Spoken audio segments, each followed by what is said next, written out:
Want to give your videos that professional edge with a crystal clear voiceover, all without leaving DaVinci Resolve 18? Let's jump right in. First, make sure your microphone is properly connected and selected within Resolve's preferences. Head over to DaVinci Resolve, then Preferences. Next, go to the System tab and then select Audio. Here you can choose your preferred settings and be sure your microphone is selected as the input device. Now, navigate to the Edit page and position your playhead where you want your voiceover to begin.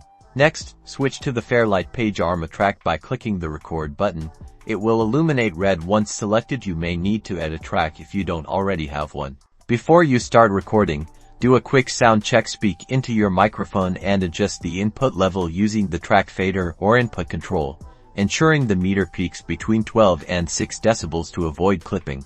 When you're ready, hit the record button again, and Resolve will start capturing your voiceover. Speak clearly and at a steady pace. Once you're finished, press the spacebar to stop recording. You can now drag and trim the recorded clip on the timeline to perfectly sync with your video. Use the waveform display as a visual guide. Fine-tune your voiceover by using the Fairlight tools to reduce background noise or adjust volume levels. Consider adding fades at the beginning and end for a smoother transition.